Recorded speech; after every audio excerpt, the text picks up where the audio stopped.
ഇടുക്കി നെടുങ്കണ്ടത്ത് കുടിവെള്ള വിതരണം മുടങ്ങിയിട്ട് ഒരാഴ്ച. മോട്ടോർ തകരാറിലായതോടെയാണ് വിതരണം മുടങ്ങിയത്. വെള്ളം കിട്ടാതായതോടെ വെള്ളം വില കൊടുത്തു വാങ്ങേണ്ട അവസ്ഥയിലാണ്. മോട്ടോറിന്റെ തകരാർ ഉടൻ പരിഹരിക്കുമെന്ന് വാട്ടർ അതോറിറ്റി വ്യക്തമാക്കി.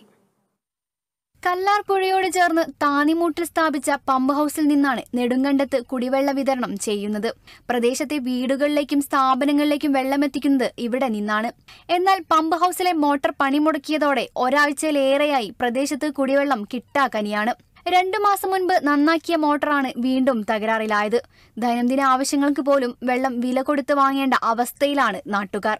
സാധാരണക്കാരും മറ്റാശുപത്രിയിലെ രോഗികളുമൊക്കെ ആശ്രയിക്കുന്ന ഈ കുടിവെള്ള പദ്ധതി എത്രയും പെട്ടെന്ന് വാട്ടർ അതോറിറ്റി മുൻകൈ എടുത്തുകൊണ്ട് റെഡിയാക്കണമെന്നാണ് നാട്ടുകാരായ ഞങ്ങളുടെയൊക്കെ ആവശ്യം. താന്നിമൂട്ടിൽ പുതിയ പാലത്തിന്റെ നിർമ്മാണ പ്രവർത്തനങ്ങൾക്കിടെ ചെക്ക് ഡാമിലെ കലങ്ങിയ വെള്ളം പമ്പ് ചെയ്തപ്പോൾ മണ്ണ് കയറി മോട്ടോർ കേടായെന്നുമാണ് നാട്ടുകാരുടെ ആരോപണം.